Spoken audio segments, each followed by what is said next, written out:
नाहिब वजीर आला मेरा भाई हमजा शहबाज और नवाज शरीफ के शेरों, आप सबको मरियम नवाज शरीफ की तरफ से अस्सलाम अलैकुम। वो जो छतों पे खवातीन खड़ी हैं, मेरी बहनें, माएं, बेटियां, सबको मेरी तरफ से सलाम।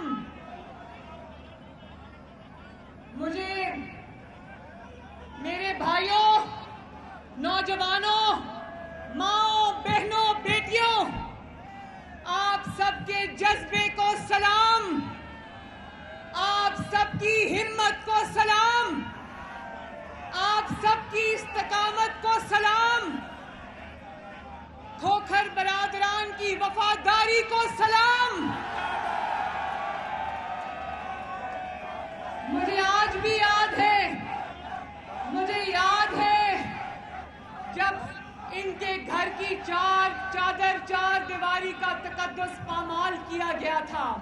मैं तब भी यहाँ आई थी जब इनके घरों की दीवारें तोड़ी गई थी, इनके घरों पर हमला किया गया था सियासी इंतकाम में।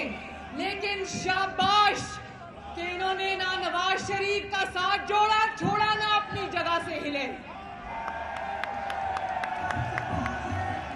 और आज इसी वफादारी का, इसी जज्बे का, इसी इस्तकामत का नतीजा है कि इमरान खान जैसे नाअहल और नालायक से पाकिस्तान के अवाम की जान छूट गई।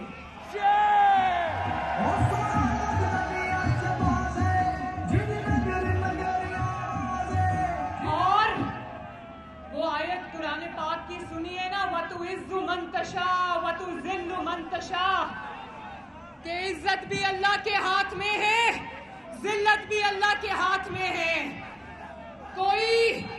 कोई नवाज शरीफ जिसको कहते थे उसकी सियासत खत्म हो गई, उसको अल्लाह ताला ने लंदन में बैठकर इज्जत दी, और कोई यहाँ वजीर आजम के दफ्तर में बैठा हुआ भी जलील हो गया।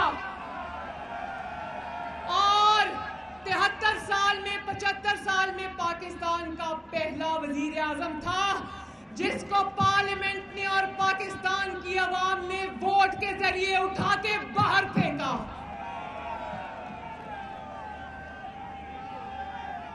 अभी तो तुम्हारी नवाज शरीफ ने लंदन बैठ के तुम्हारी हुकूमत खत्म की है ना, अल्लाह के फजल से। अभी आगे आगे देखना, नवाज शरीफ इंशाअल्लाह तुम्हारी सियासत को भी दफन कर देगा। वैसे तो झूठ हमेशा से बोलता आया, इसका नाम झूठों का बादशाह होना चाहिए।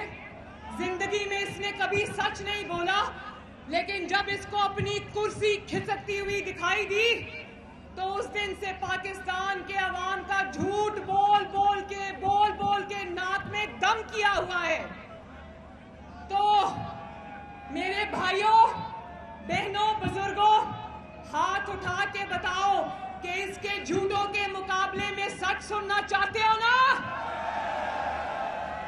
तो फिर अब मरियम नवाज और हमजा शहबाज का फर्ज है कि वो घर घर जाकर, हल्के में जाकर, अवाम में जाकर इसका सच अवाम को बताएं कि इसका असल चेहरा क्या है। हमें कहता रहा, हमें सुनाता रहा कि घबराना नहीं है, घबराना नहीं है, और खुद जब से इक्तदार गया है धाड़े मार मार के रोता है।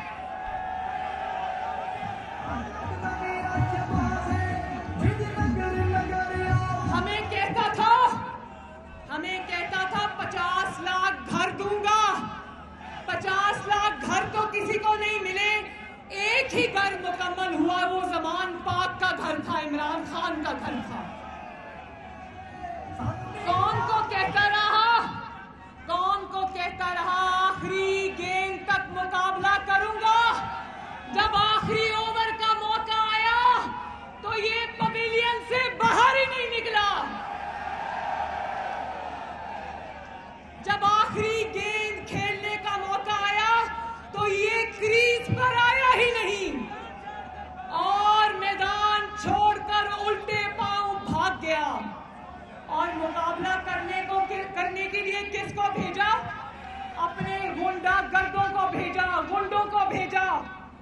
और जिन्होंने नेशनल असेंबली में भी, पंजाब असेंबली में भी गुंडागर्दी की।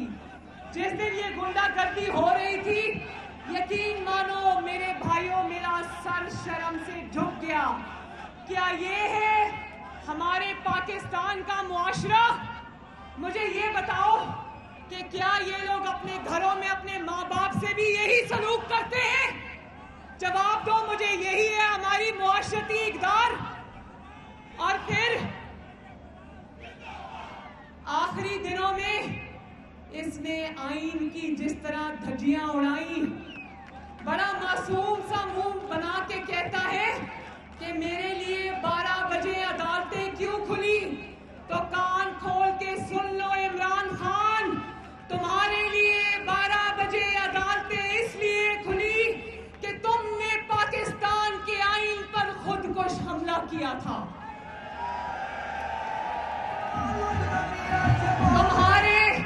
तुम्हारे जाती मुलाजिम, जिनमें सदर पाकिस्तान आरिफ अलवी, जिसमें स्पीकर कौमी असेंबली साबिक असद कैसर, जिसमें कासिम सूरी और जिसमें गवर्नर पंजाब शामिल हैं, उन्होंने अपने हल्फ से गद्दारी की। उन्होंने कौम की नौकरी छोड़ के इमरान खान की जाती चाकरी की, इसलिए 12 बजे अदालतें खुली। और तुम जितना मर्जी हमजा शहबाज का हल्फ आगे कर दो, कल नहीं तो परसों, परसों नहीं तो अगले दिन इंशाअल्लाह ताला नवाज शरीफ का हमजा शहबाज हल्फ उठा के रहेगा।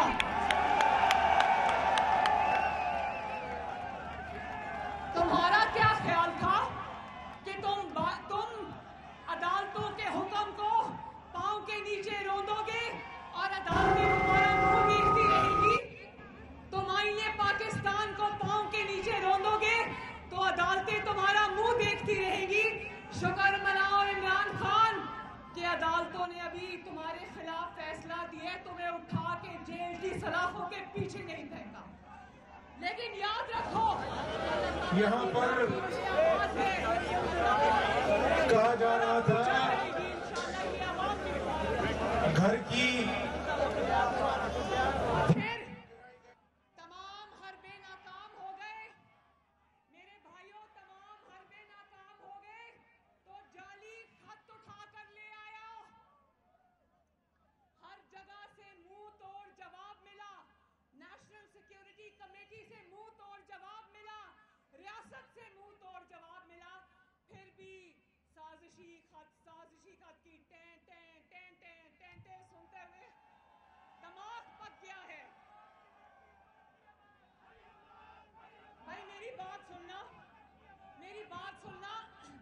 साजिश तो कामयाब आदमी के खिलाफ होती है ना, साजिश तो नवाज शरीफ जैसे कामयाब आदमी के खिलाफ होती है जिसने एटमी धमाके करके दुश्मन को मुंह तोड़ जवाब दिया था। क्या इमरान खान जैसे नाकाम आदमी के खिलाफ भी कभी किसी को साजिश करने की जरूरत थी? और फिर मैंने कल कहा कि अपनी जिंदगी के 22 साल वर्ल्ड कप लेके फिरता रहा, अगले 22 साल ये साजिशी खत लेकर फिरता रहेगा।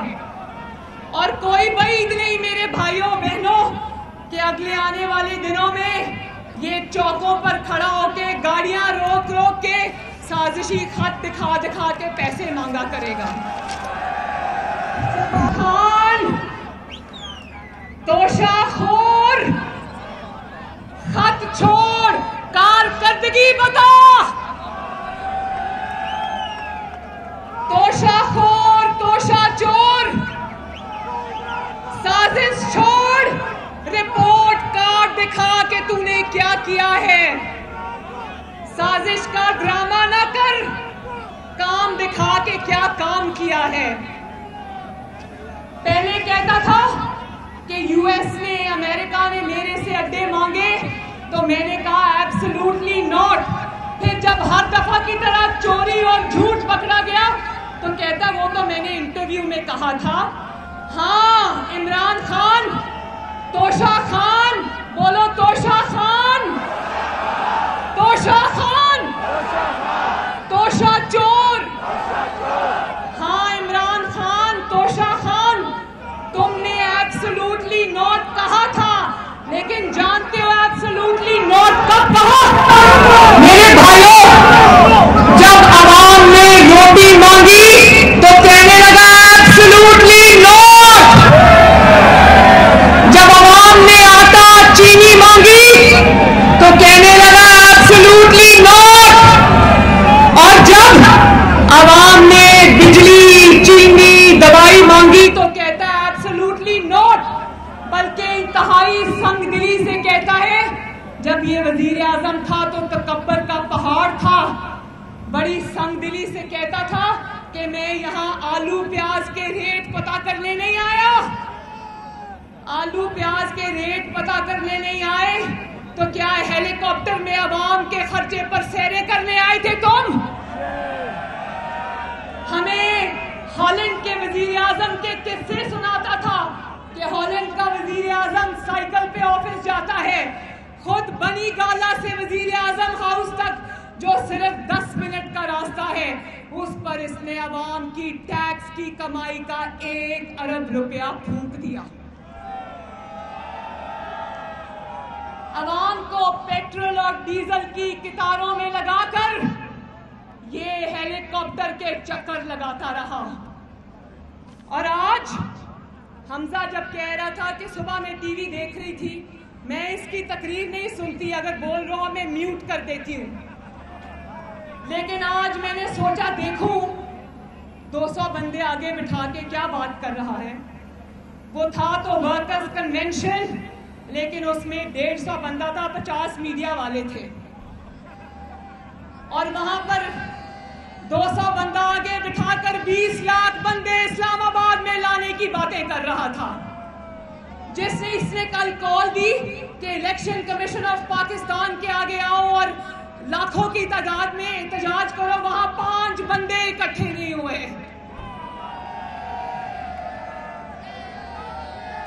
देखो आज 1 मिनट, आज जब मैंने टीवी ऑन किया तो पता नहीं क्या ऑल फॉल बक रहा था। कहता है ध्यान से सुनना, कहता है अल्लाह ताला के पैगंबर अल्लाह ताला का पैगाम देकर लोगों में निकलते थे, लोगों में अल्लाह ताला का पैगाम पहुंचाते थे, तुम लोग भी निकलो और मेरा पैगाम पहुंचाओ अवाम में। तौबा नाउज़ बिल्लाह। वो तो अल्लाह पैगंबराने इस्लाम तो तौहीद का मैसेज लेकर अवाम में जाते थे। तुम्हारा मैसेज क्या है इमरान खान? तुम्हारा मैसेज ये है कि लोगों को अमर बिल मारूफ का सबक पढ़ाते जाओ, लोगों को अपनी नापाक जुबान से रियासत मदीना के लारे लगाते जाओ और नीचे नीचे से तोशा खाना और बैतुल माल का माल खाते जाओ। और हमें हजरत उमर फारूक रजी अल्लाह ताला अन्हु की मिसालें देता था। इसको शर्म नहीं आती ये बात करते हुए? हजरत उमर फारूक और खुलफाए राशिदीन बैतुल माल के खजाने से अपनी कंधों पे बोरियां लाद कर गरीब आवाम को पहुंचाया करते थे। वो बैतुल माल के तोहफे निकाल कर करोड़ों में बेच नहीं देते थे। और फिर मजहब के बारे में, इस्लाम के बारे में, अंबिया अलैहिस्सलाम के बारे में इतनी गैर मोहतात गुफ्तगू। मैं मौलाना तारिक जमील साहब से अदब से ये अर्ज करना चाहती हूँ कि इमरान खान को समझाएं कि मजहब के बारे में इतने नाजेबा कलिमात अपने नापाक जुबान से मत अदा किया करें। और कोई है जो इस नफ्सियाती मरीज को लगाम दे, कोई है जो इसको पागल खाने की 10 नंबर बस पर बिठा कर आए।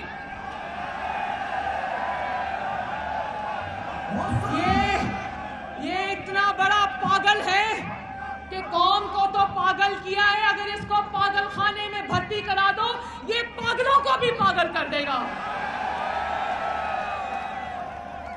और फिर कहता है कि लोगों को जब, आज कह रहा था कि लोगों को जब ईद पे गले मिलना तो उनके कान में कहना हकीकी आजादी के लिए बाहर निकलो।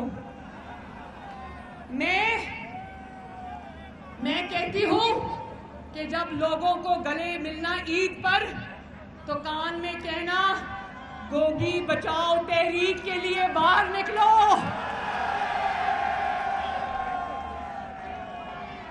ये ना बता देना कि मैं सरकारी खर्च पर उम्रे किया करता था, जहाज भरकर पिंकी पीरनी और उसके पूरे खानदान को मैं सरकारी जहाज पे बिठाकर उम्रे किया करता था।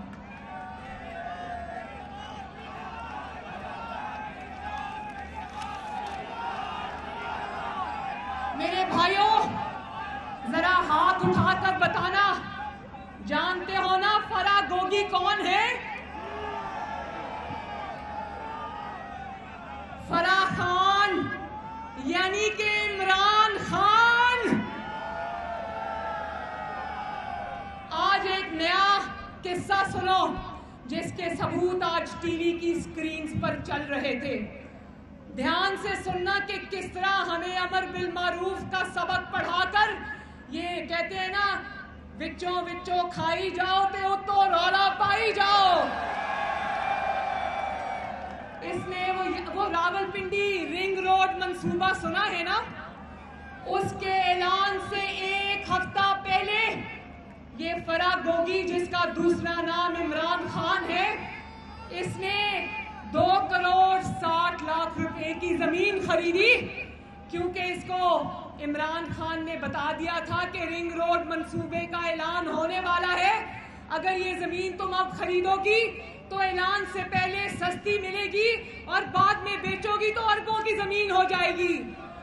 इसने वो जमीन 200 कनाल जमीन खरीदी और जैसे ही वो स्कैंडल बाहर आया 1 अरब रुपए की बेच के दौड़ गई, रातों रात दुबई फरार हो गई और इमरान खान ने इसको रातों रात दुबई फरार कराया। अपने ऑफिस को वजीर आजम के ऑफिस को, वजीर आजम की कुर्सी को, इक्तदार को माल बनाने के लिए इस्तेमाल करता रहा और हमें अपनी नापाक जुबान से रियासत मदीना की मिसालें देता रहा। शर्म करो इमरान खान, शर्म करो। और फिर हर जगह से मुंह की खाई, जब सामने असल हकीकत आ गई दुनिया की कि ये झूठ बोल रहा था, तो इदारों पे हमले करने शुरू कर दिए, इदारों को गालियां निकालनी शुरू कर दी। अपनी तकरीर में पहले इदारों को 10-12 बातें सुनाता है, उसके बाद कहता है मैं फौज को कुछ नहीं कहूंगा और अपने लोगों को कहता है कि गालियां निकालो इदारों को। तुमने क्या लोगों को पागल समझ रखा है कि तुम ऊपर से कहो कि गालियां नहीं निकालनी, बुरा भला नहीं कहना और ऊपर से रात को मीटिंग्स करो अपनी टीम के साथ के इदारों पर हमलावर हो जाओ। दुनिया का पहला पागल देखा है, दुनिया का पहला पागल सियासतदान तो कहना ही नहीं चाहिए। हमेशा से सियासी जमातों की जिद्दोजहद ये रही है कि इदारों को अपने आईनी रोल तक में दूर रहना चाहिए, और ये दुनिया का पहला पागल इंसान देखा है जो इसलिए रो रहा है कि इदारों ने आईन का साथ देने का फैसला क्यों कर लिया।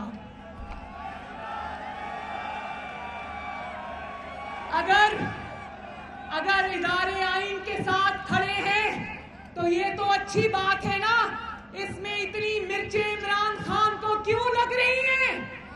इसमें इतनी मिर्चें इमरान खान को इसलिए लग रही हैं कि इसको चीटिंग करके, नकल करके पास होने की आदत पड़ गई है। और अब कोई चीटिंग कराने को तैयार नहीं, कोई नकल करके पर्चा कराने को तैयार नहीं, तो इसके रोने की आवाजें दूर दूर से आ रही हैं। और ये जो जल्दी इलेक्शन का ड्रामा रचा रहा है ना इमरान खान, इलेक्शन होंगे, इंशाल्लाह जरूर होंगे। मुस्लिम लीग नून के शेर इलेक्शन से नहीं डरते, क्योंकि मुस्लिम लीग नून की जड़ें आवाम में हैं। इलेक्शन से तो वो डरे जिसने अपनी हुकूमत होते हुए 16 में से 15 ज़िमनी इंतखाबात हारे। मुस्लिम लीग नून इलेक्शन से क्यों डरे?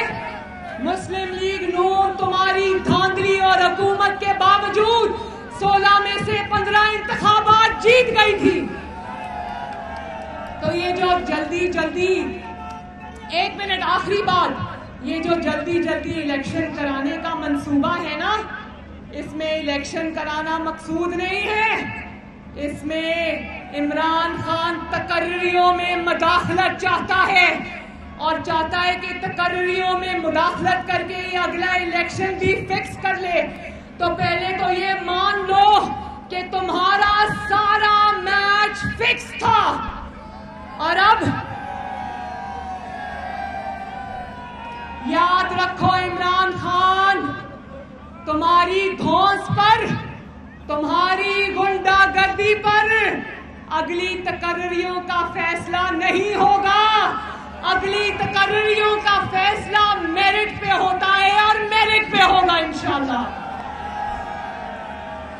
और आखिरी बात, एक है शहबाज स्पीड। क्या? शहबाज स्पीड, जो स्पीड से काम करता है, जिसने 2 हफ्ते में वो काम कर दिए जो इमरान खान 200 साल में भी नहीं कर सकता। क्योंकि इमरान खान को काम करना आता ही नहीं है। शहबाज शरीफ ने सिर्फ इन 2 हफ्तों में चीनी सस्ती कर दी, घी सस्ता कर दिया, मेट्रो बस चला दी, गवर्नेंस की सिमत दुरुस्त कर दी, बलोचिस्तान के दौरे करके आ गया, सिंध के दौरे करके आ गया। और एक है इमरान स्पीड। इमरान स्पीड जानते हो क्या है? इमरान स्पीड है जितनी स्पीड से इसने आटा, चीनी, दवाइयां, खाद, घी, इनकी कीमतें बढ़ाई थी, उसी स्पीड से इसने फरागोगी और अपने असासे भी बढ़ाए हैं। तो याद रखो मेरे भाइयों, इमरान खान एक फितना है और इंशाअल्लाह ताला शहबाज स्पीड आने वाले दिनों में इमरान के फितने को शहबाज स्पीड में गर्क कर देगा इंशाअल्लाह। अल्लाह ताला आप सबका हामी और नासिर हो। मेरे साथ नारा लगा दो, नवाज शरीफ, शहबाज शरीफ। और आखिर में मेरे प्यारे मुल्क का नारा लगा दो, पाकिस्तान, पाकिस्तान।